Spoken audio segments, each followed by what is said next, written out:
Boa noite, graça e a paz do Senhor esteja conosco. Que satisfação estarmos mais uma vez reunidos para adorar o nome do nosso Deus. Nosso culto de hoje tem um tema: perseverança e fé. Nesse momento, eu vou dirigir a Deus em oração. Vou convidar você também a esquecer tudo que está lá fora e convidar o Senhor para receber a adoração que você vai adorá-lo nessa noite. Você em casa também, reserve esse momento para cultuar o Senhor. Não esqueça de fazer do seu momento a adoração ao nosso Deus. Oremos. Paizinho querido, muito obrigada, Senhor. Que privilégio enorme estar na tua presença.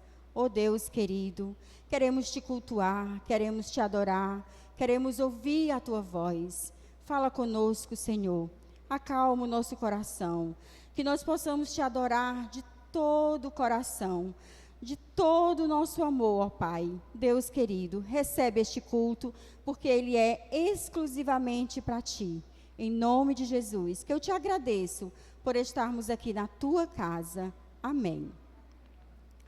Nesse momento, nós vamos passar um vídeo que vai ter a entrega do certificado do curso de inglês, e nós vamos assistir esse vídeo agora. Hello, my name is Ron Kanzler, and I bring you greetings from Crossroads Church to your church. Oi, meu nome é Ron Kanzler e eu trago saudações da igreja de Crossroads para vocês. So glad to be with you today in your worship service, and just want you to know we miss you guys, we love you guys. E nós estamos muito felizes de estar agora com vocês no culto de adoração e queremos dizer que nós amamos vocês e a gente sente muita falta de vocês. We're so glad to have a partnership with you there in Brazil, and especially in our English courses. E a gente está muito feliz de ter essa parceria com as igrejas do Brasil e especialmente com esse curso de inglês. Many of you know we did an English course online this past week with some Brazilian students. E talvez muitos de vocês saibam que a gente fez agora nessa semana um curso de inglês online com os nossos alunos brasileiros. The truth is, there might actually be some students here today, and if so, greetings. You're in a great place today. E é bem possível que a gente tenha alguns dos nossos alunos aqui com vocês hoje e a gente também traz saudações para eles agora. Well, thank you for your help in doing this past week. Muito obrigado pela ajuda de vocês, por tudo que aconteceu nessa semana. We are praying for you, and I know you're praying for us. Nós estamos orando por vocês e vocês também estão orando por nós. And we look forward to seeing you, hopefully next year, Lord willing. E a gente está muito ansioso de ver vocês de novo, se Deus quiser, já no próximo ano. So on this Sunday, we say, praise the Lord. He is worthy of our praise. E nesse domingo o que a gente diz é que Deus seja louvado porque Ele é digno de todo louvor. We hope to see you soon. Goodbye. E a gente espera vê-los em breve. Tchau.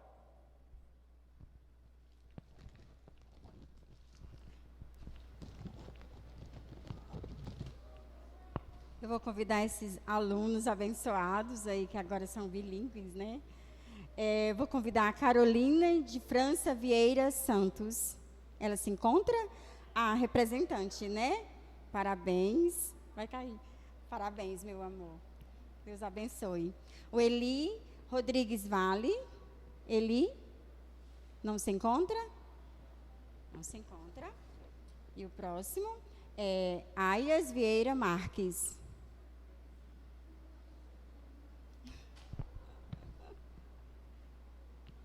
Parabéns, meu irmão. Deus abençoe.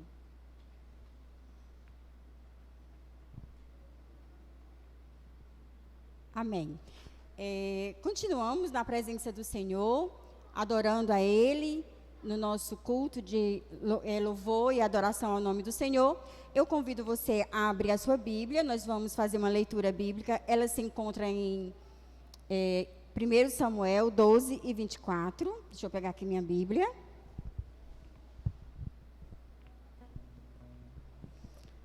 Vai projetar também.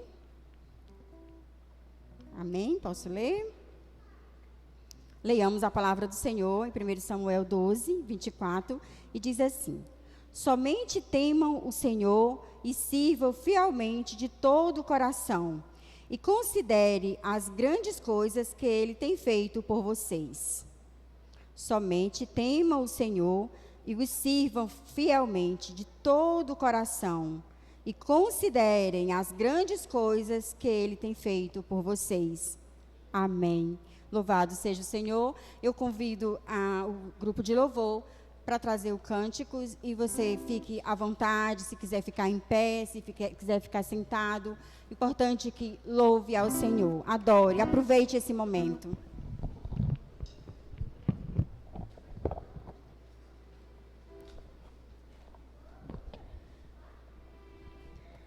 Graça e paz, igreja. É muito bom estarmos aqui, unidos e reunidos para adorar o nome do Senhor, honrar na beleza da sua santidade. Que nós possamos sempre seguir nos seus caminhos com muita fé e nunca perder o foco em Cristo Jesus. Amém?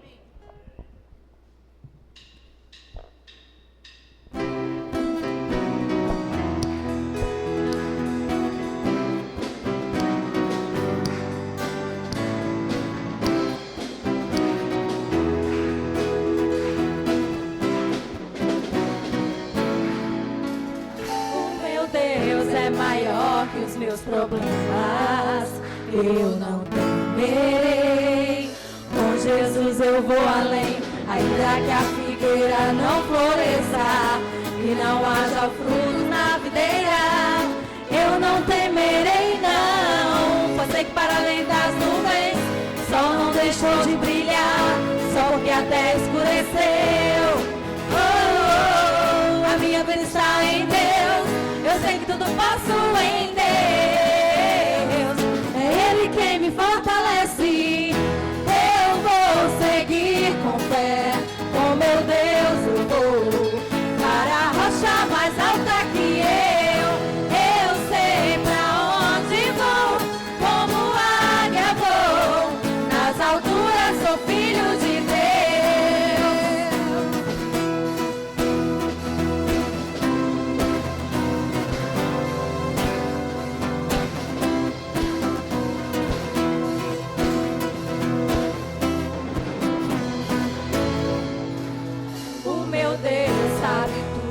Que eu preciso pra sentir a paz dentro do meu coração, ainda que a lua adormeça e não haja o brilho das estrelas, eu não temerei não. Eu sei que para além das nuvens o sol não deixou de brilhar, só porque a terra escureceu. A minha vida está em Deus. Eu sei que tudo posso em Deus. É Ele quem me fortalece. Eu vou seguir com fé. Com meu Deus eu vou para a rocha mais alta que eu. Eu sei pra onde vou. Como águia vou. Nas alturas sou filho de Deus. Eu vou seguir com fé. Com meu Deus eu vou para a rocha mais alta que eu. Eu sei pra onde vou, como águia vou. Nas alturas sou filho de Deus. Nas alturas sou filho de Deus. Nas alturas sou filho de Deus.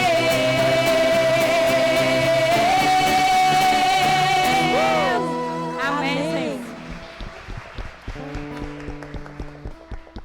Continue adorando conosco, você que está aí na sua casa, que você é igreja neste momento.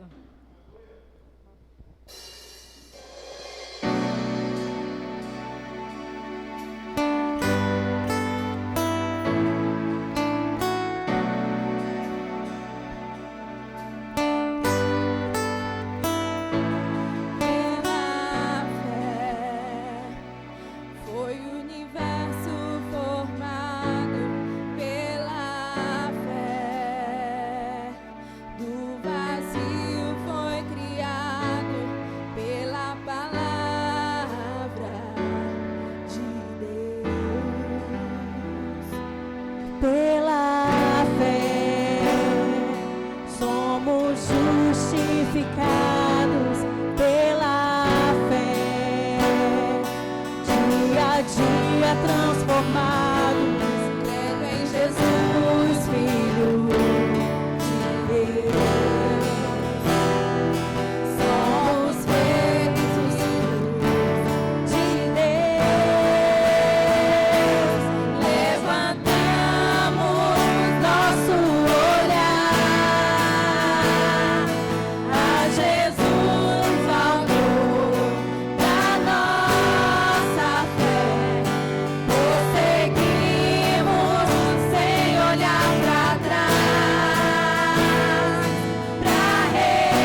Louvado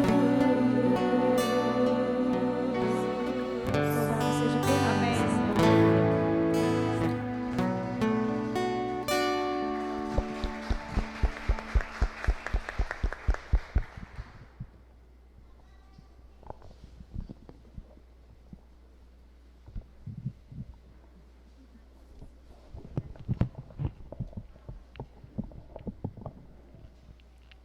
Amém. Bendito seja o nome do Senhor.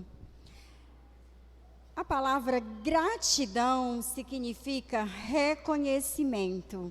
E que reconhecimento seria esse? Um coração grato honra ao Senhor. Eu nunca vi um coração grato triste. Eu nunca vi. E nesse momento eu convido você a fazer uma oração de gratidão ao Senhor. Pense no mais profundo do seu coração, o que você tem para agradecer ao Senhor nesta noite. Eu tenho muitos motivos de gratidão e você também tem. Curve a sua cabeça, fale com o Senhor, agradeça de todo o coração, porque o Senhor se alegra com um coração grato. Oremos. Oh, meu Pai, Deus de infinita, grande misericórdia, Senhor, visita os nossos corações, oh Pai, dá-nos um coração grato, faça com que nós possamos ver a Tua glória em tudo na nossa vida, meu Paizinho. Senhor, muito obrigada por tudo que o Senhor tem feito nas nossas vidas, nas nossas casas, nas nossas famílias, nos nossos amigos. Senhor, Tu tens sido tão misericordioso para conosco, nós somos tão falhos, mas o Senhor tem nos dado a sua graça, a sua presença na nossa vida. Dá-nos, Senhor, um coração grato todos os dias. Quando quisermos entristecer, que nós possamos olhar para Ti e entender que nada merecemos, o Senhor tem sido tão grandioso, maravilhoso para conosco. Muito obrigada, Senhor. Muito obrigada por todas as vezes que eu consigo ver a Tua glória na minha vida. Quando eu olho para a natureza e Te vejo, quando eu olho para os meus filhos e Te vejo, Senhor, muito obrigada. Obrigada porque o Senhor tem cuidado desta igreja. Ó Deus, nos enche da Tua graça, que nós possamos ver a Tua glória todos os dias e que não cansamos de agradecer, porque o Senhor é grandioso demais. Muito obrigada, Senhor, por esse momento de estarmos aqui na Tua casa, Te agradecendo, porque tudo que fizermos será pouco de tudo que o Senhor tem feito nas nossas vidas. Muito obrigada, Pai. Visita cada lar nesta noite, em nome de Jesus. Amém. Nesse momento, nós vamos continuar adorando ao Senhor, agora vai ser com o nosso dízimo e oferta, que nós possamos estar dizimando ao nosso trabalho, que nós possamos estar ofertando ao Senhor também a nossa vida, a oração. E esse é o momento da igreja, que nós possamos estar glorificando ao Senhor com o nosso dízimo e oferta.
Amém. Deus abençoe a vida de cada um dos irmãos. Vamos continuar adorando ao Senhor. Vou convidar o grupo de louvor para, junto conosco, adorar o Senhor com cântico.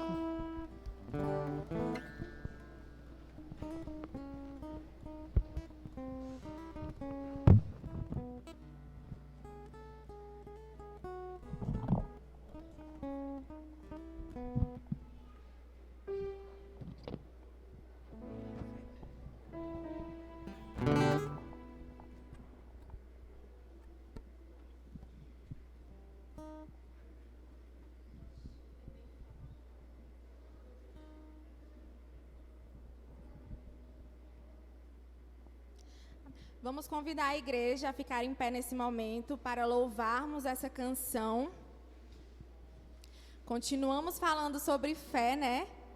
E vamos cantar bem forte essa música, falando sobre fé ainda, amém?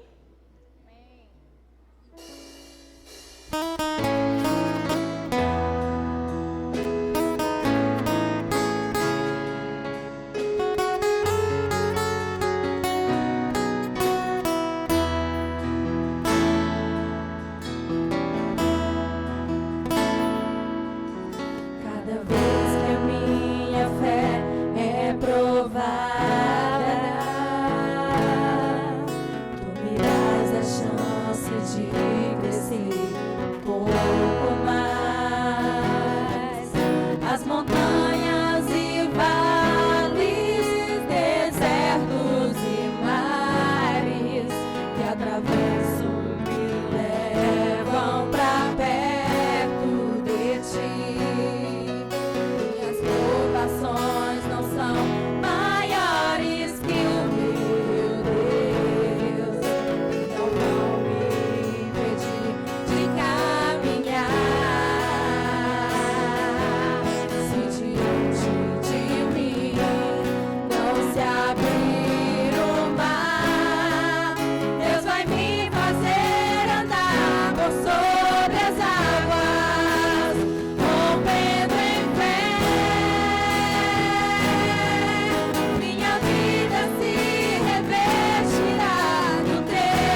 vou convidar aqui à frente as nossas crianças, a tia, os tios, não sei.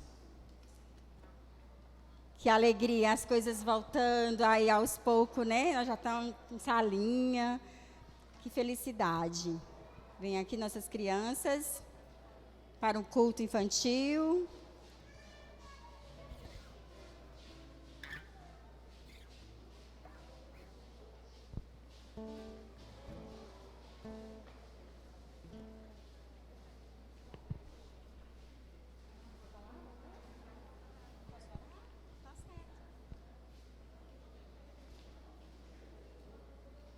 Vamos orar para nossas crianças, para o culto delas, que seja bem produtivo, que elas aprendam bastante da palavra do Senhor.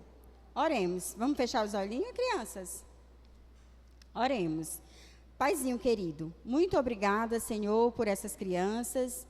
Te peço que o Senhor abençoe o culto delas ali atrás, que elas possam, Senhor, aprender e levar para suas casas, para a sua vida, o que tem aprendido aqui, Senhor. Abençoa, Senhor, esse ministério, abençoa aos tios que vão cuidar, que o Senhor possa usar grandemente, em nome de Jesus. Amém.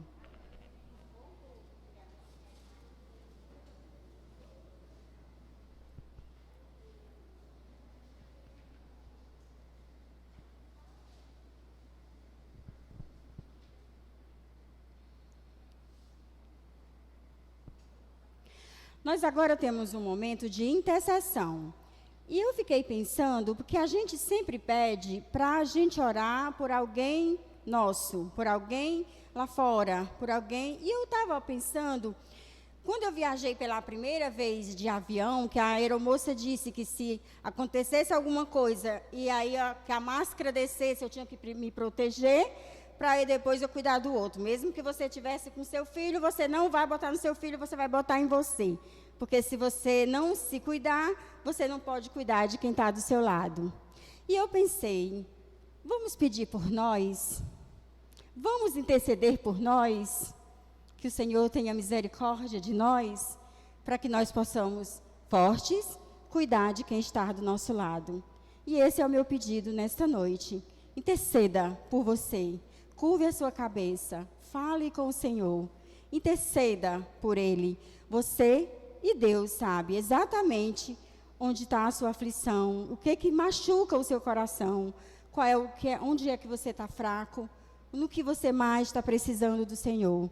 Deus sabe, você também sabe. Entregue isso nas mãos do Senhor nesta noite e clame a Ele, interceda por você. Oremos.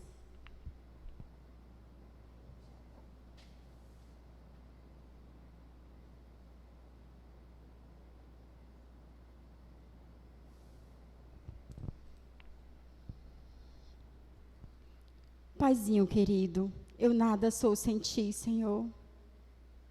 E eu te clamo por mim, ó Pai. Que o Senhor tenha misericórdia da minha vida, da nossa vida, de cada um dos irmãos que aqui estão.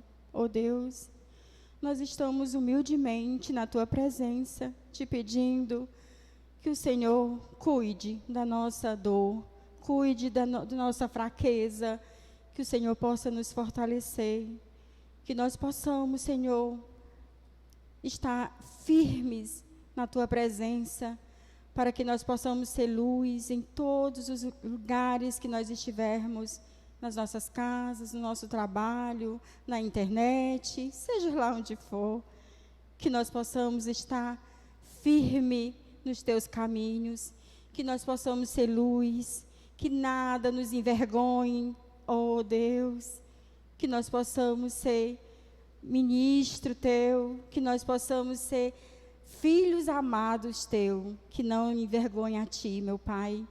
Deus querido, te peço por cada um desses irmãos que aqui estão, que está em casa. Oh, Deus querido, que nós possamos, Senhor, ter um coração mais chegado a Ti, mais próximo de Ti. Que nós possamos reconhecer todos os dias que nada somos e sozinho nós só fazemos besteira. Que nós possamos, Senhor, estar todos os dias te buscando, te rendendo aos teus pés, ó Pai.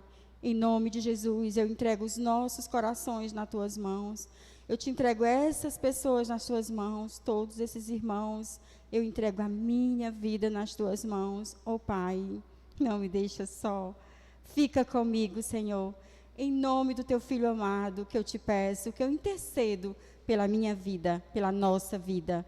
Em nome de Jesus. Amém. Amados, vamos fazer mais uma leitura bíblica. Ela se encontra em Tiago 1, do 2 ao 4. Os irmãos vão projetar. Opa. Acredito não, que minha Bíblia não está querendo falhar. Leiamos a palavra do Senhor. Posso ler? Amém? Leiamos. Meus irmãos, considere motivo de grande alegria o fato de passarem por diversas provações, pois vocês sabem que a prova da sua fé produz perseverança, e a perseverança deve ter ação completa, a fim de que vocês sejam maduros, íntegros, sem lhes faltar coisa alguma. Glória a Deus. Vamos meditar na palavra do Senhor, vamos ouvir a mensagem musical. Logo em seguida, o pastor trará a mensagem da palavra, que o Senhor possa continuar falando aos nossos corações.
Boa noite, meus irmãos, graça e paz do Senhor, amém?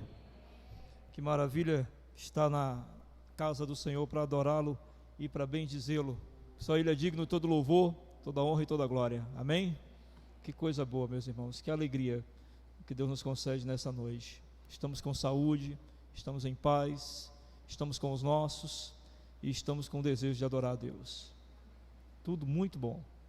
Somos ricos da graça, da misericórdia e do amor de Deus.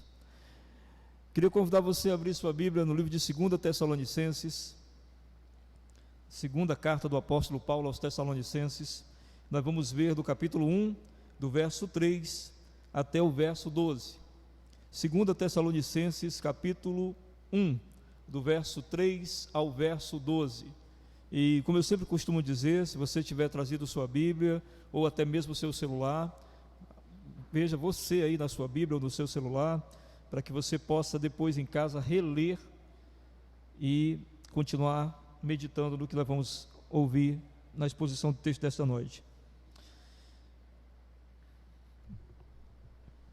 2 Tessalonicenses, capítulo 1, do verso 3 em diante, diz assim a palavra do Senhor: Irmãos, cumpre-nos dar sempre graças a Deus no tocante a vós outros, como é justo, pois a vossa fé cresce sobremaneira, e o vosso amor de uns para com os outros vai aumentando, a tal ponto que nós mesmos nos gloriamos de vós nas igrejas de Deus, à vista da vossa constância e fé, em todas as vossas perseguições e nas tribulações que suportais, sinal evidente do reto juízo de Deus, para que sejais considerados dignos do reino de Deus, pelo qual com efeito estáis sofrendo.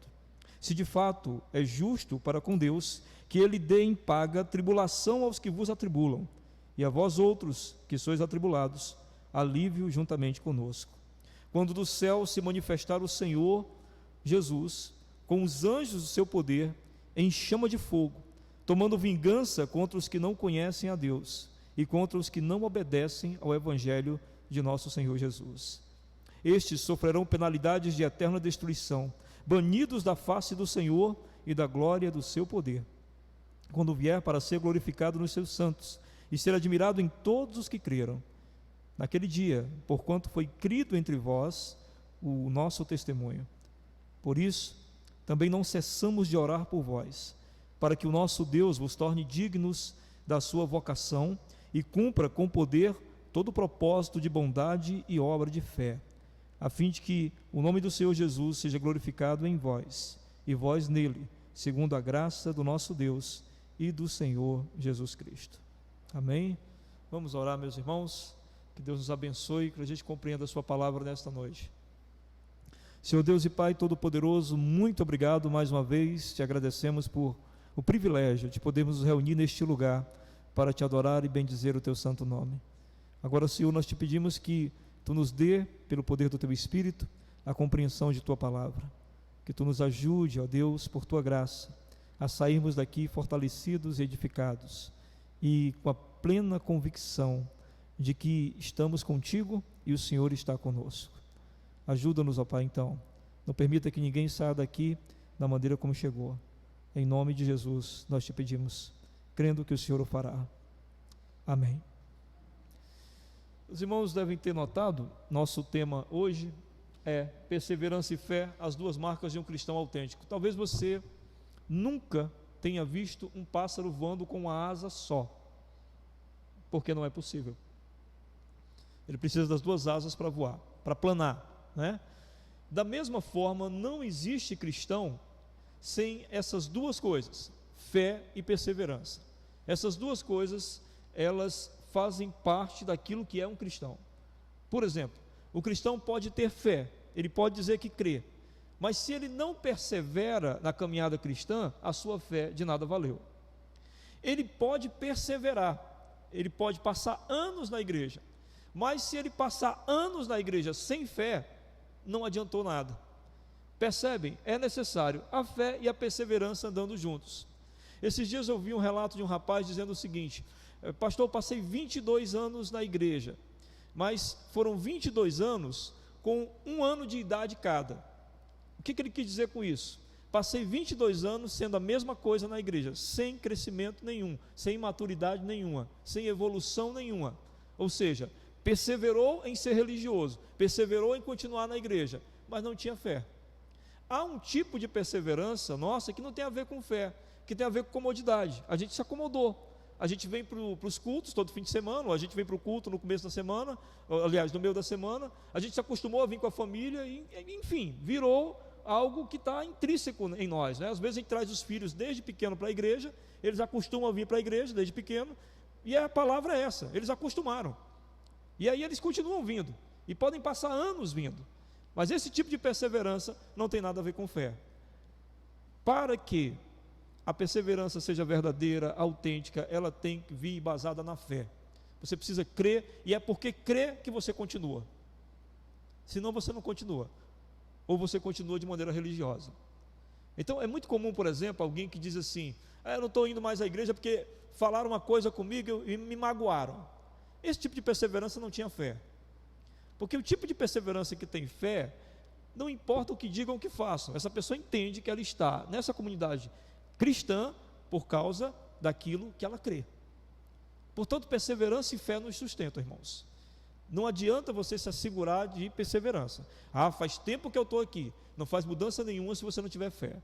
E não adianta também uma fé a qual não te leva à perseverança. Você sabia que existe uma fé assim? A pessoa acredita, mas não segue na caminhada cristã. Ela simplesmente acredita. Se perguntar para ela: você acredita em Deus? Acredito. Você acredita em Jesus Cristo? Acredito. Quem é o Salvador? Jesus. Você acredita na Trindade? Acredito. E por que você não está na caminhada da fé? Por que você não está na caminhada cristã? Porque aí é a fé que é apenas intelectual e não prática. O que nós precisamos? Nós precisamos de uma fé que seja prática, que a gente acredita e mergulha nisso. Amém? A gente acredita tanto que a gente vai com tudo com isso. A gente acredita tanto que as pessoas dizem para nós: e como é que se explica esse negócio da Trindade? A gente não sei, mas eu creio. Essa é a fé. Eu não sei. Deus é soberano, por que Ele permite coisas ruins acontecerem? Não sei, mas eu creio. Essa é a fé. Esse tipo de fé gera uma perseverança na caminhada. Não há nada que lhe afaste da caminhada com Cristo se você tem esse tipo de fé. A tua perseverança a partir desse tipo de fé é uma perseverança que faz você dizer o seguinte: eu não sei para onde ir. Se eu abandonar esse caminho do Senhor, eu não sei para onde ir. É por isso que eu nunca julgo alguém que troca de igreja. Jamais vou julgar. Porque às vezes a pessoa não está se adequando lá, tem algum problema lá que ela não está se encaixando, ela não está conseguindo adorar a Deus, aí ela vem para outra igreja, ela busca outra igreja, porque ela quer o Senhor. Os irmãos entendem isso? Que se ela não quisesse, ela não procurava mais igreja nenhuma, mas ela quer. Então fé e perseverança, essas duas asas maravilhosas, é que nós precisamos para flutuar, para voar. Amém? E o que nós vamos descobrir hoje é se você tem isso, essa fé e essa perseverança. E se você não tiver, eu rogo a Deus que você se desespere, né? Porque nós fomos chamados para voar, espiritualmente falando, né? Nós não fomos chamados para ficar nos arrastando no chão. O Senhor nos deu asas, e essas asas são a fé e a perseverança. Então nós queremos voar. Eu quero. Você quer? Amém? A carta que nós vamos ler aqui, esse trecho, é a segunda carta do apóstolo Paulo à igreja de Tessalônica. A igreja de Tessalônica era uma igreja que o apóstolo Paulo ajudou a fundar. Por que eu digo ajudou a fundar? Porque o apóstolo Paulo nunca se arrogava de sozinho ter feito um trabalho. Então ele sempre dizia nós, quando ele falava de uma igreja que ele havia fundado. Mas nós sabemos pela leitura do livro de Atos que ele fez o trabalho quase todo lá em Tessalônica. E essa igreja, ele tinha, lógico, um grande afeto por ela, afinal, uma das primeiras igrejas que ele começou. E era uma igreja muito sofrida. Era uma igreja que sofria muita perseguição por causa do Império Romano, que perseguiu o cristianismo naquela época. E era uma igreja que sofria tanto porque o sofrimento não era uma coisa assim simplesmente de perseguição religiosa, mas de morte mesmo. Muitos irmãos estavam morrendo. Tantos que na primeira carta que o apóstolo Paulo escreve para Tessalônica, ele fala, talvez os irmãos lembrem, lá no capítulo 5, onde ele fala sobre o que vai acontecer quando o Senhor Jesus voltar. Ele diz sobre a questão de que não se preocupem com os mortos, porque eles estão na presença do Senhor, e um dia eles virão com o Senhor se encontrar com vocês, porque os irmãos estavam muito aflitos com isso, na quantidade de irmãos daquela igreja que morriam. Então era uma igreja muito aflita, muito angustiada, e o apóstolo Paulo escreve a primeira carta para acalmá-los nesse sentido, e essa segunda carta, ele vai começar falando do elogio que ele tem para essa igreja. E aí aqui tem um exemplo para nós, e eu gostaria que você acompanhasse comigo então, para que você pudesse entender. Ele diz então no verso 3: Irmãos, cumpre-nos dar sempre graças a Deus no tocante a vós outros, como é justo, pois a vossa fé cresce sobremaneira, e o vosso mútuo amor de uns para com os outros vai aumentando. Então ele diz assim, ele começa falando: irmãos, eu preciso muito dar graças a Deus pela vida de vocês, pelo que está acontecendo aí na igreja de Tessalônica. E essa gratidão de Paulo, ele diz o seguinte, que é porque a fé deles, dessa igreja, tem crescido sobremaneira, tem crescido de maneira além do normal. E olha só, sim, fé cresce, meu irmão, fé cresce sim. Por quê? Vai dizer que você é a mesma pessoa daquele dia que você entregou a tua vida a Jesus? Eu espero que não. É lógico que você cresceu na fé, você confia mais, você tem mais segurança no Senhor, ou pelo menos deve ter. Quanto mais tempo com Deus nós temos, mais nós devemos crescer na fé.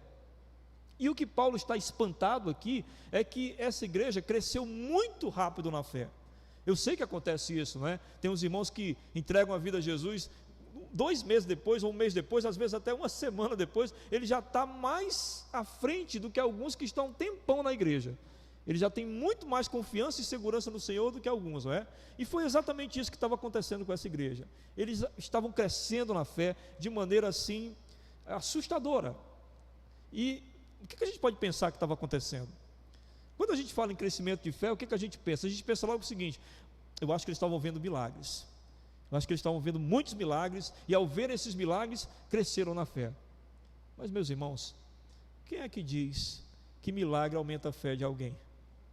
Para você ter uma comprovação bíblica, basta lembrar do povo de Deus no deserto. Viram milagres incríveis. Deus abriu o mar vermelho para eles. Deus fez com que a coluna de fogo estivesse durante a noite para iluminar o caminho deles. Deus colocou uma nuvem que os cobria que os protegia do sol. Deus fez coisas maravilhosas, o maná que caía do céu, e entre outros milagres. E a Bíblia diz que aquele povo que saiu do Egito, apenas 2 entrou na terra prometida. Ou seja, fé, me parece que não cresce por causa de milagres. A gente lembra também de Judas, né? Quando Jesus mandou os discípulos separarem-se de 2 em 2 e expulsar demônios e fazer maravilhas, Judas estava no meio. Já pensou? Ele viu maravilhas, ele fez maravilhas, e ele entregou Jesus porque não cria que Jesus era o Filho de Deus. Então a gente percebe que essa questão da fé não funciona bem assim.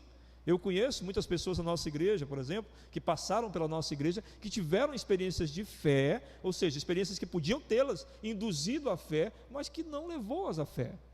Alguns anos atrás, eu e o irmão aqui da igreja fomos visitar uma pessoa. Ele tinha uma doença de pele terrível, os médicos não sabiam o que era e nem tinham nenhuma solução para aquilo. E ele disse que se Deus o curasse, ele não só viria dar testemunho na nossa igreja, mas ele daria testemunho em todas as igrejas. Nós oramos, a igreja orou, clamou por ele, e ele foi curado. E agora me pergunte se ele apareceu aqui para contar um testemunho. Não. Portanto, fé, me parece que não tem muito a ver com essa questão de ver uma coisa incrível e simplesmente crescer. A primeira pista que a gente tem, então, não era isso que estava acontecendo com essa igreja que fazia eles crescerem na fé. Uma outra coisa que estava crescendo a igreja, ele fala aqui, é que essa igreja estava aumentando em amor de uns para com os outros. Ele diz o seguinte: a fé de vocês cresce sobremaneira, e o vosso amor, e o vosso mútuo amor de uns para com os outros vai aumentando. O que significa mais ou menos dizer que Paulo estava dizendo assim: o amor de vocês vai aumentando de uns para com os outros. Deve ter feito o seguinte: eles estavam amando-se uns aos outros dentro da igreja, e estavam amando além da igreja. Porque é aí que está a grande questão, né? Porque a igreja se amar não é nada demais. Nós somos irmãos em Cristo, nós somos do mesmo corpo, segundo a Bíblia diz, Então, nós nos amarmos, não estamos fazendo nada demais. Mas se isso assustou Paulo, é porque o amor deles não estava só entre eles crescendo, mas esse amor estava indo além da igreja. E o que faz o amor crescer? A palavra mais básica para isso é empatia. A gente sente empatia pelo outro e aí a gente acaba amando. A gente se identifica com os outros, se identifica com o sofrimento do outro, se identifica com o que o outro está necessitando, passando, e a gente passa a amar. Será que era isso que estava acontecendo com essa igreja? Estava acontecendo empatia? Eles estavam se identificando com o sofrimento uns dos outros? Então vamos tentar chegar na resposta. No verso 4, Paulo diz o seguinte: a tal ponto que nós mesmos nos gloriamos de vós nas igrejas de Deus. Ou seja, Paulo diz, nós, quando vamos para as outras igrejas, falamos de vocês, dizemos o que está acontecendo aí, falamos da fé de vocês e falamos do amor de vocês. Coisa boa, né? Que coisa boa ser falado assim. E aí ele diz, a tal ponto que nós mesmos nos gloriamos de vós nas igrejas de Deus, à vista da vossa, algumas Bíblias dizem, perseverança e fé. Outras Bíblias dizem constância e fé. Não importa. O termo, a ideia é a mesma. São as duas asas que a gente falou no início do sermão. Esta igreja tinha as duas asas. Essa igreja estava voando. Amém? Voando, meu irmão. Ele diz, olha, a perseverança e fé de vocês é conhecida por todas as igrejas, porque a gente sai por aí falando da perseverança e fé de vocês. O que é então que estava fazendo com que esta igreja pudesse crescer em fé e em amor? Ele diz na continuação do versículo: em todas as vossas perseguições e nas tribulações que suportais. Como é que a igreja estava crescendo na fé? Porque ela sofria perseguição e estava passando por grandes tribulações. E isso fez com que eles crescessem na fé. Ou seja, quanto mais eles eram perseguidos e quanto mais tribulações eles passavam, mais eles confiavam no Senhor, mais eles se asseguravam de buscar ao Senhor e entender que o Senhor estava no controle de tudo. Percebem? Algumas pessoas, quando passam por tribulação ou perseguição, a primeira coisa que dizem é: onde está Deus que permite isso? Onde está Deus que permite acontecer isso? Aquela igreja não, ela entendeu que as tribulações e as perseguições não tinham nada a ver com a relação que eles tinham com Deus. Eles deviam manter a relação com Deus da mesma forma de antes, de quando o conheceram, e as perseguições e tribulações não tinham nada a ver com isso. Ou seja, eles compreenderam que perseguição e tribulação eram coisas naturais deste mundo e de ser cristão. Ou seja, eles eram perseguidos porque eles criam em Jesus, porque eles criam em Deus, e eles estavam dentro de um mundo, de uma realidade social que excluía qualquer tipo de crença na divindade de Jesus. Então, naturalmente, tinham que ser perseguidos. Não é não? Se você e eu, como cristãos, temos pensamentos diferentes do que o mundo pensa, do que a sociedade pensa, se a Bíblia diz coisas que nós devemos viver e fazer, e o mundo vive de maneira completamente inversa daquilo que a Bíblia diz, o que você espera do mundo? Aplausos? Você vai ser perseguido, vão chamar você de tudo, de tolo, de bobo, que eu estou usando palavras não tão pesadas porque estou no púlpito, mas você já sabe o que vão chamar você. E por que você vai ser perseguido? Porque nós estamos dentro de uma realidade de um mundo que rejeita Deus.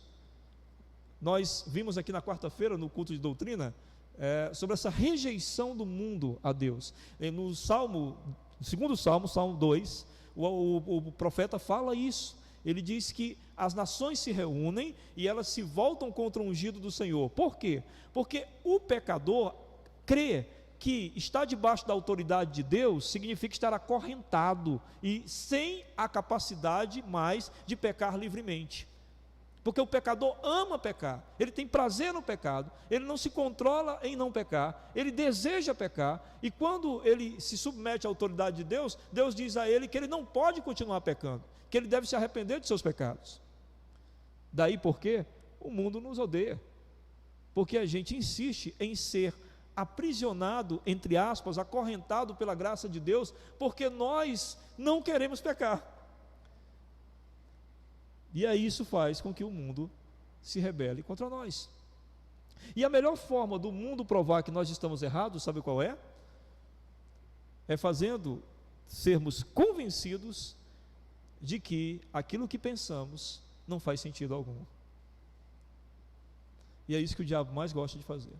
Tentar provar para a gente que esse negócio de viver em santidade é uma lenda, que ninguém é capaz. E você muitas vezes acredita nisso. E essa é a perseguição que o mundo nos impõe. Todo dia, toda hora, você está diante dessa perseguição, diante de discursos que é completamente inverso daquilo que você pensa, daquilo que você acredita. Todo o tempo. Isso está nos filmes, isso está nas séries, isso está nas ideias políticas, isso está onde você estiver. Está lhe cercando.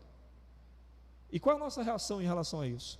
A reação daquela igreja foi: a gente crê em Deus, a gente confia em Deus, e a gente vai continuar.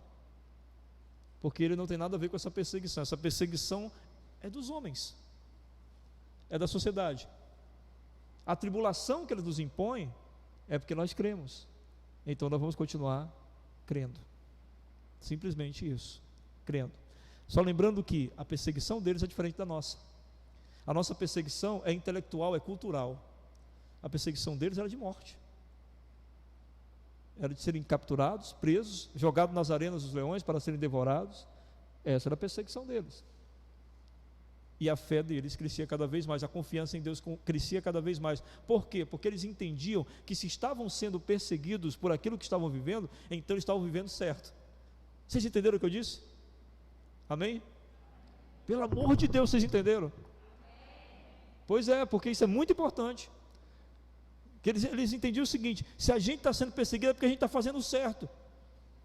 Se eles estão incomodados com a gente é porque a gente está fazendo certo. Aí eu pergunto: tem gente incomodado com você? Tem gente incomodado com o seu jeito de viver?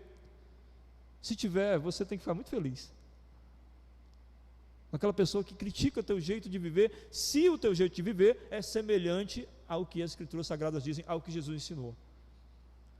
Se é, você tem que ficar muito feliz.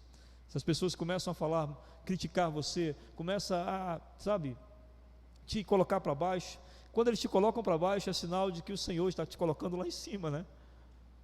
Porque você está fazendo exatamente o que deve ser feito. Então eles entendiam isso, que eles estavam fazendo exatamente o que devia ser feito. A única dúvida da igreja de Tessalônica era: o que está acontecendo com nossos irmãos que estão morrendo? Eles precisavam saber disso. A gente vai ver eles de novo? E quando Paulo disse: bom, vocês vão ver eles de novo. Aí na segunda carta, o que ele escreve? A fé de vocês só aumenta. Por quê? Porque eles acreditaram que vão ver os irmãos de novo. Então, nada mais interessa. Nada mais interessa. Por quê? Porque eles já sabem que vão encontrar os irmãos. Então, a tribulação, a perseguição, alimentava neles a fé, a confiança em Deus. E alimentava também o amor. É lógico, né? Se existia gente sofrendo na igreja, eles começaram a se achegar mais. Igreja é isso, né, gente? A gente passa muito por isso aqui na nossa igreja. Quando um sofre, todo mundo sofre. E agora que tem rede social, ajuda muito, né? Alguém pede uma oração, pronto, a igreja toda já sabe o que a pessoa está passando. E aí todo mundo se mobiliza para, de alguma forma, demonstrar amor. Só que a questão aqui era, eles estavam amando entre eles e também amando lá fora. Ou seja, eles estavam amando os perseguidores. Aqueles que os perseguiam, aqueles que geravam tribulação neles, eles estavam amando. É isso que Paulo mais se assusta, né? Porque eles estão cumprindo exatamente aquilo que Jesus ensinou: amai os vossos inimigos. E por que eles amavam os inimigos? Porque eles entendiam que quando essas pessoas atacavam a eles, não estavam atacando a eles, estavam atacando a Jesus. Então, naturalmente, não eram inimigos deles, mas inimigos de Jesus. E como eles sabiam que o nosso Deus é justo e santo, eles pensavam: coitados deles, se não se resolverem com Deus. Eles se compadeciam, e compadecer-se é amar. Amém? E aí, por isso, no verso 5, Paulo diz assim: que essas perseguições e essas tribulações eram um sinal evidente do reto juízo de Deus. Amém? Como é que Deus julga quem são os seus? pela tribulação e pela perseguição. Quem é que primeiro Deus julga? A nós. Vocês são meus filhos mesmo, vocês confiam em mim, vocês creem que eu sou soberano, que eu estou no controle das coisas. A tribulação prova isso. A tribulação e a perseguição provam isso. Provam se a gente tem perseverança e fé. Amém? Quando a perseguição vem, quando a tribulação vem, nós estamos sendo ali julgados. Há perseverança e fé em nós, para que nós possamos voar além do que está acontecendo aqui. Amém? Além do que está acontecendo na terra, nós temos capacidade de voar. Pois é, Deus então permite por isso. E aí ele prossegue dizendo o seguinte: sinal evidente do reto juízo de Deus, para que sejais considerados dignos do reino de Deus, pelo qual com efeito estáis sofrendo. Então Deus nos julga ali para ver se nós somos dignos do reino. Esse digno do reino não significa que nós, por nosso próprio mérito, vamos nos tornar dignos do reino. O que está sendo dito ali é: o Senhor está nos tornando dignos do reino. Amém? Ele está nos tornando dignos do reino. Ele está fazendo com que nós olhemos para o mundo e digamos: este mundo para mim é muito importante, tem minha família, tem meus amigos, isso, aquilo, outro, mas eu sou de outro reino, eu sou de uma outra realidade, e o que mais me interessa é esta outra realidade, que eu esteja bem para estar nessa outra realidade um dia. É isso que Deus está fazendo com a gente, nos tornando dignos de estar nesta outra realidade um dia, nos preparando para estar na outra realidade um dia. Entenda que tudo que nós somos agora, exatamente agora, é o que nós seremos eternamente. Eu pergunto a você: tá bom? Ou tem que melhorar mais? Né? O que nós somos agora é o que seremos eternamente. Ou você pensa o quê? Que você vai morrer? Na Bíblia não diz isso, que vai acontecer uma mágica onde você se tornará plenamente perfeito. Não, a Bíblia diz que aquilo que você buscou de perfeição permanece em você. Amém? O de ruim não vai, mas o que você tem de perfeição vai com você, daquilo que você buscou ser como Cristo. Por isso que Jesus diz: buscai primeiro o reino de Deus e as suas riquezas. Qual a maior riqueza do reino de Deus? É o próprio Jesus. Eu pergunto: quanto você é parecido com Jesus? Já está bom? Ou você precisa de mais? Demais, né? Precisamos de mais, para a gente poder chegar lá e viver eternamente muito parecido com Ele. Muito parecido com Ele. O apóstolo João diz isso, né? Que quando Ele vier, nós vamos nos identificar com Ele. A gente vai, sabe, dizer assim, tipo, a Luara vai olhar para Jesus e dizer: rapaz, igualzinho a mim.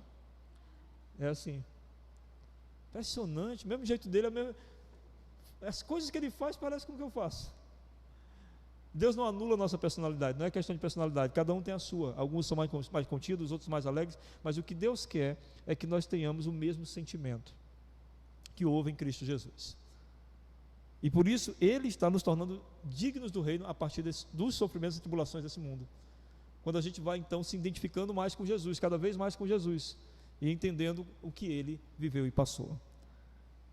E aí veja só: se de fato é justo para com Deus que Ele dê em paga tribulação aos que vos atribulam. Esse verso 6 é interessante, que Paulo está dizendo assim: mas não se preocupem não, quem está fazendo vocês sofrerem vai pagar por isso.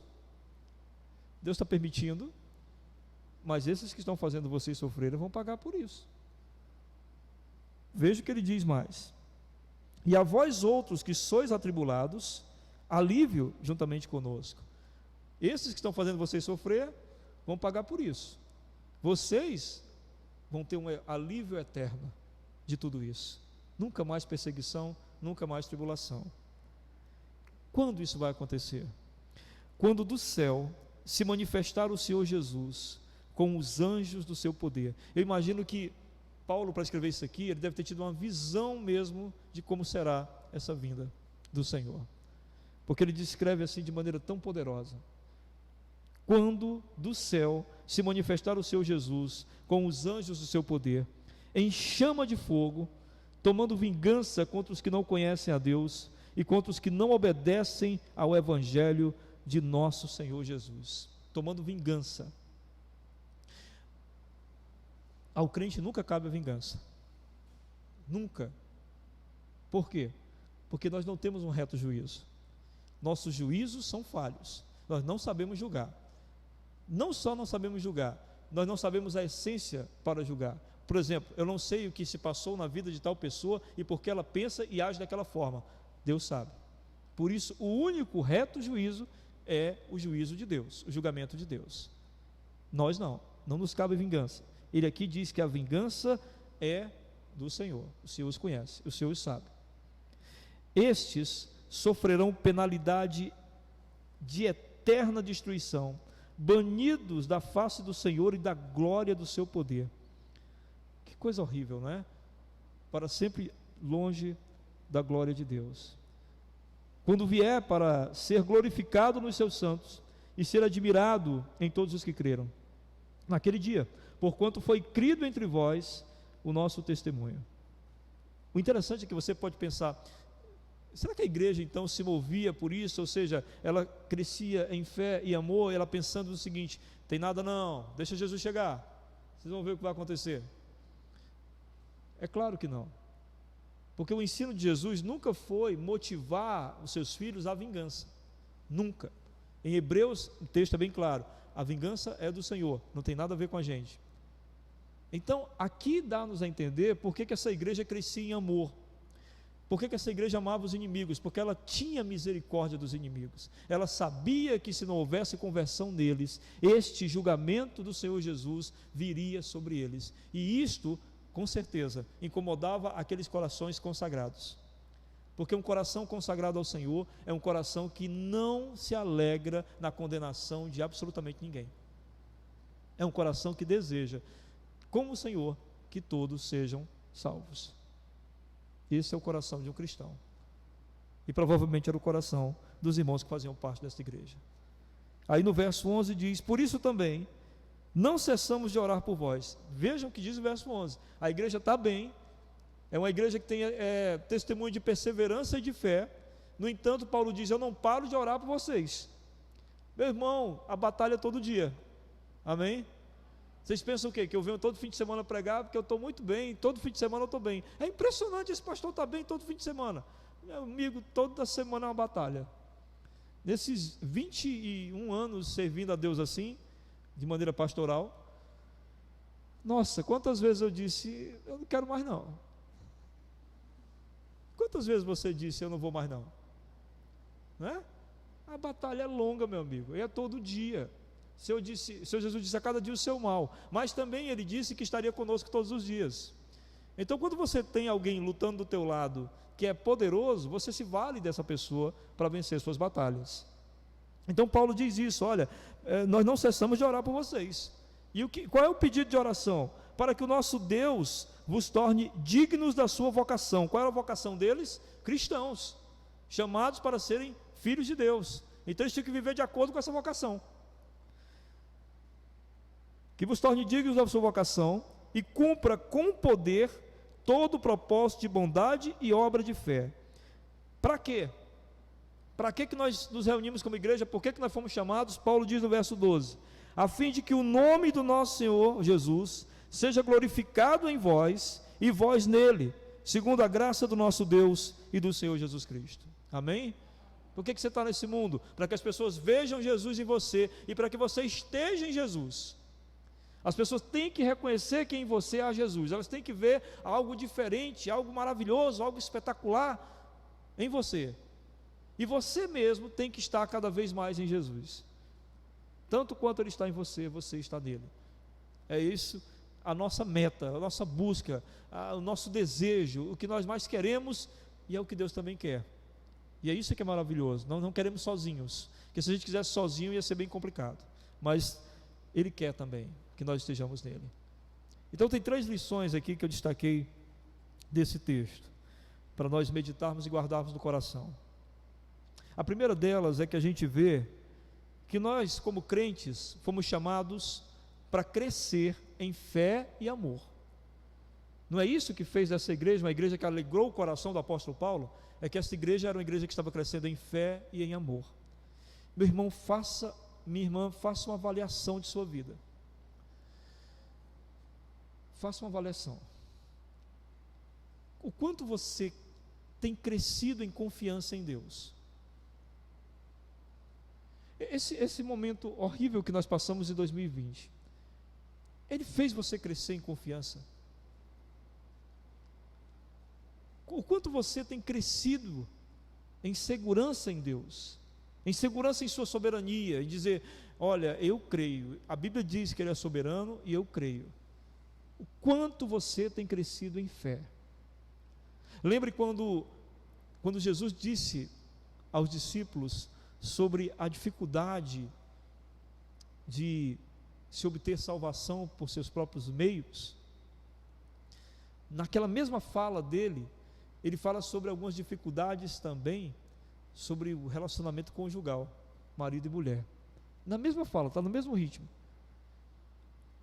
E vendo essa dificuldade, os discípulos dizem, Senhor, aumenta-nos a nossa fé. Aumenta a nossa segurança, a nossa confiança em Ti. Porque isso é cristianismo. Você não pode estagnar. E como é que eu posso saber que eu estou crescendo na fé?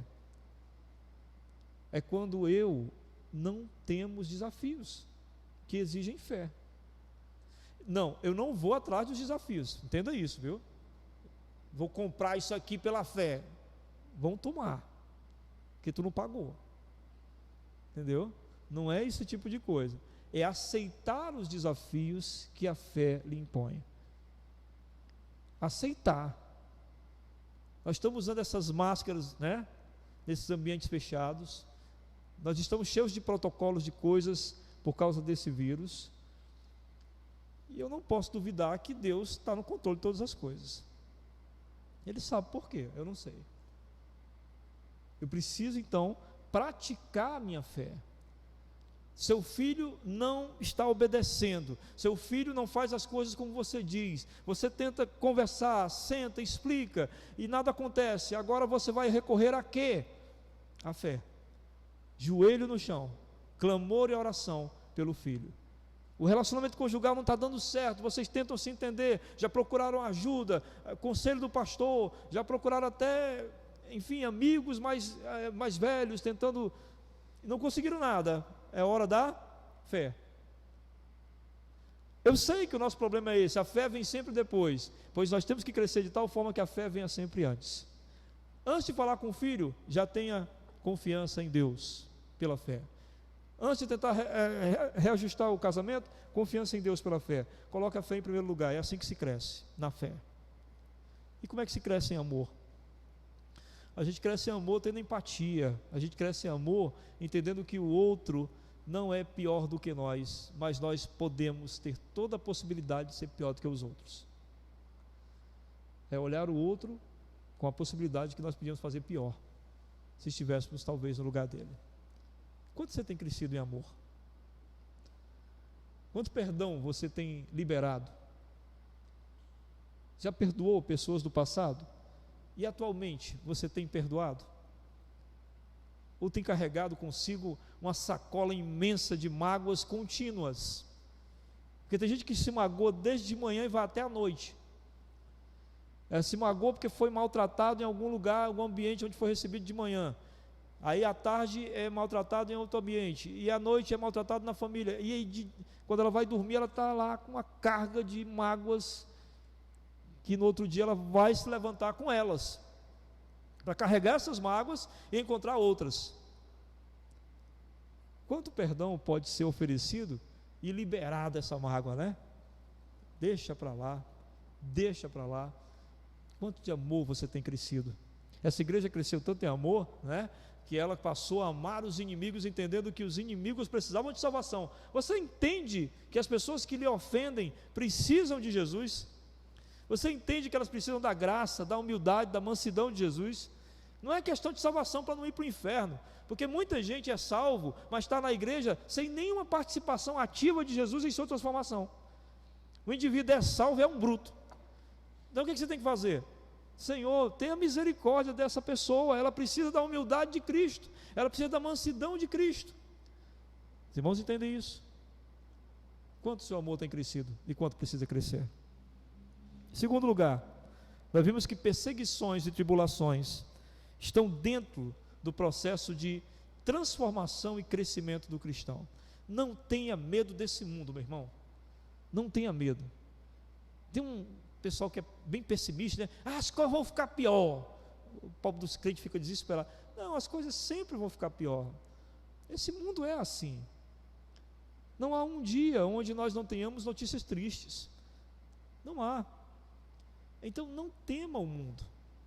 É natural, Jesus disse isso, no mundo tereis aflições, é natural que essas coisas aconteçam, e é natural que nós sejamos perseguidos por causa daquilo que a gente acredita, por causa da nossa fé, é natural isso, e é natural que a gente passe por tribulações. Por quê? Porque como nós somos cristãos, nós amamos as pessoas, e ao vê-las sofrendo, sofremos juntos, é empatia. Não tenha medo do mundo, não tenha medo das tribulações e das perseguições, elas estão nos moldando a parecer mais com Deus, porque Deus ama esse mundo, ainda esse mundo estando como está. E em terceiro e último lugar, a volta de Jesus é a nossa motivação para a gente continuar perseverando e crendo, para que essas asas nos façam voar, né, da perseverança e da fé. Por quê? Porque nós acreditamos que o Senhor vai voltar, e quando Ele voltar, tudo será colocado no seu devido lugar. Nós não estamos preocupados com o julgamento dos incrédulos, nós estamos preocupados com que tudo seja colocado em seu devido lugar, e é por isso que a gente diz: ora, vem Senhor Jesus, vem logo, coloca tudo no seu devido lugar, coloca as coisas como devem ser. Esse deve ser o nosso pensamento, essa deve ser a nossa motivação, querer que o Senhor coloque as coisas em seu devido lugar. Eu sei, meu irmão, que talvez tenha alguém aqui que ainda não compreendeu que a fé cristã, ou alguém em casa, né, não compreendeu que a fé cristã não é uma coisa estagnada. Você não entregou sua vida a Jesus e pronto. A fé cristã é uma busca de crescer em fé e amor. Se você não entendeu isso, comece hoje. Deus, eu quero confiar mais em Ti, e eu quero também amar mais. Amar o meu próximo, amar a mim mesmo. Tem gente que se odeia, e a Bíblia não diz para se odiar. Eu quero amar mais a Deus, eu quero amar. Eu sei que tem gente aqui que não está sofrendo perseguição cristã, está sofrendo perseguição por causa dos seus pecados. Você sabia que você pode sofrer perseguição por causa dos seus pecados? Você pode ser uma pessoa tão inconveniente que as pessoas te persigam por isso, querendo te mudar à força. Nas suas convivências sociais, você pode ser uma pessoa tão incômoda que as pessoas perseguem porque querem que você mude para poder conseguir conviver com você. Às vezes você pode ser tão chato ou tão chata que as pessoas querem te mudar para poder conviver com você. Não tem nada a ver com fé cristã, essa perseguição. Não pense que isso tem a ver com fé cristã, porque não tem. Talvez você tenha sido perseguido por isso, ou talvez as suas tribulações sejam tribulações vazias. O que é uma tribulação vazia? É uma tribulação que você sabe que são por causa dos teus pecados. São as coisas erradas que você fez, as decisões erradas que você tomou, e agora você está atribulado como consequência disso. Não tem coisa pior do que ser perseguido por causa do nosso caráter falho e por causa dos nossos pecados sofrer tribulação. Meu irmão, reverta isso em sua vida, porque grande riqueza é ser perseguido por causa da fé em Cristo e passar por tribulações porque caminha com Ele. Veja como é diferente. Quem sabe hoje o Senhor Jesus quer que você mude isso. Muda a tua perspectiva de vida, muda o lado pelo qual você está caminhando e apontando. E a terceira coisa, que a volta de Jesus anima tanto o coração de nós crentes, inflama tanto o nosso coração de alegria e de esperança. Mas tome cuidado, porque essa volta, ela é prazerosa para quem tem prazer nele, para quem tem alegria nele. É aquele exemplo bem clássico: você e o teu irmão ficaram para cuidar de casa, você cuidou direitinho das tuas tarefas, teu irmão fez uma grande besteira, quebrou um vaso lá muito caro. Teu pai vai chegar, tu está felicíssimo porque tu está louco para apresentar o teu trabalho bem feito, e teu irmão está angustiado porque quebrou o vaso e o negócio vai pegar. Talvez você pense, pronto, agora o pastor está pregando legalismo, está querendo dizer que é por nosso mérito. Não estou querendo dizer isso. Eu estou querendo dizer que é muito legal receber o Senhor cheio de alegria, dizendo: Senhor, estava louco que o Senhor chegasse, que eu fiz um monte de coisa legal, um monte. O Senhor sabe que eu não sou perfeito, errei também no monte, mas eu digo para o Senhor que eu busquei fazer um monte de coisa legal, do que aquele que diz: Senhor, o que o Senhor me deu eu escondi. Lembra da parábola dos talentos? O que o Senhor me deu eu fiz um buraco, guardei, escondi e está aqui de volta, exatamente como o Senhor me encontrou, exatamente como eu estou. Você vai deixar isso acontecer? Vai? Eu espero que não, porque eu estou aqui para isso, para incitar você, pelo poder do Espírito Santo, a não permitir que isso aconteça. Eu quero que esta igreja seja uma igreja como Tessalônica, em que a fé e a esperança, a fé e a perseverança, a fé e o amor sejam as marcas que estejam em vocês e fazendo mudança em todos que te cercam. Daqui a 50 anos, 100 anos, a maioria de nós não estará aqui. Então vamos resolver logo nossas histórias e fazer que elas sejam boas histórias para ser contadas por toda a eternidade. Amém? Vamos orar? Fala com o Senhor, convidar o Léo para vir aqui à frente. Eu pedi que você ore, fale com o Senhor o que você ouviu nesta noite. Se o Senhor provocou o seu coração por meio do seu Espírito, fale com Ele.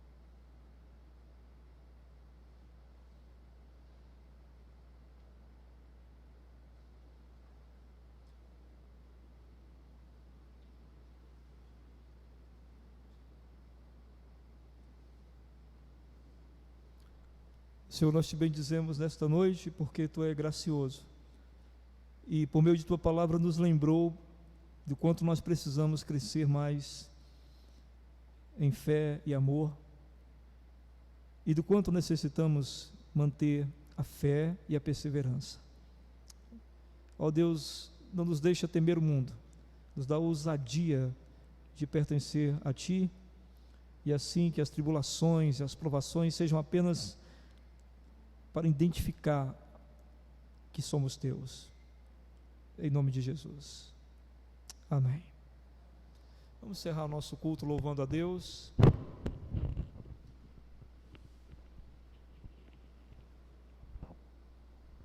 Vamos lá, Léo.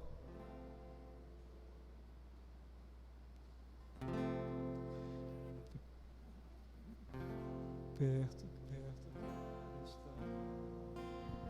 Vocês precisam me ajudar. Vamos ficar de pé.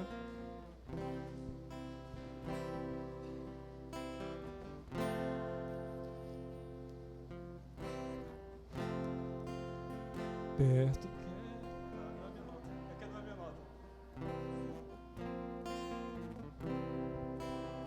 Junto aos teus pés. Peguei. Pois prazer maior não há que me render e te adorar.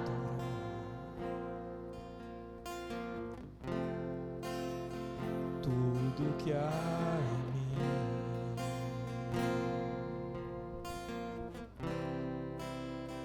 quero te ofertar.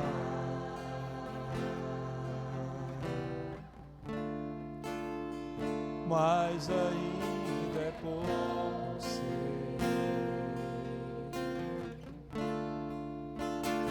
comparado ao que ganhei. Não sou apenas servo, teu amigo me tornei.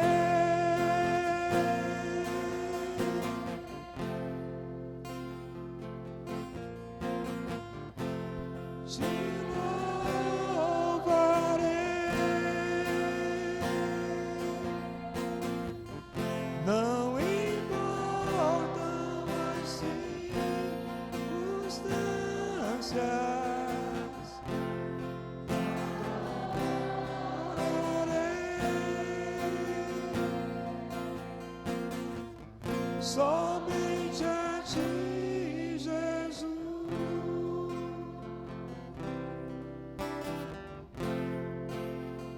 Perto quero estar,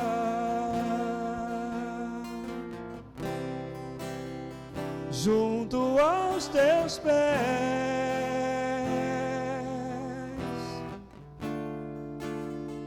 pois prazer maior não há que me render e te adorar. Tudo que há em mim quero te ofertar.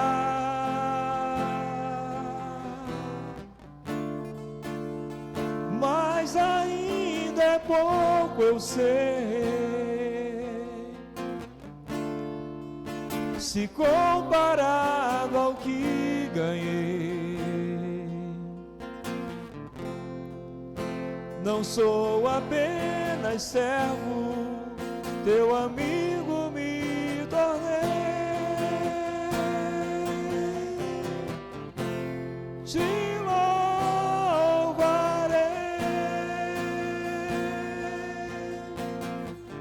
não importam as circunstâncias, adorarei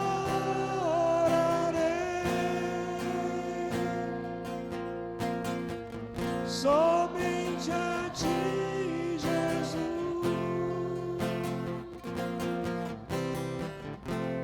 Te louvarei.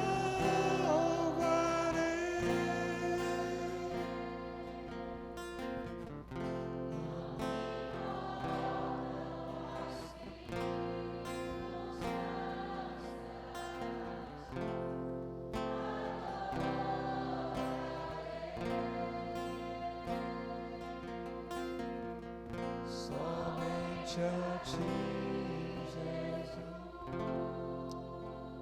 Vamos orar, meus irmãos. Deus querido, muito obrigado por esta noite maravilhosa em tua presença, por podermos ter te adorado, bendito o teu santo nome. Obrigado por termos ouvido tua palavra, que ela nos direcione durante a semana, para que possamos assim continuar firmes em ti. Que o amor de Deus, a comunhão do seu Santo Espírito e a graça do nosso Senhor Jesus Cristo esteja derramada sobre todo o povo de Deus, agora e para todo sempre. Amém. Deus abençoe. Antes de ir embora, faça uma oração pedindo pela sua semana. Deus abençoe.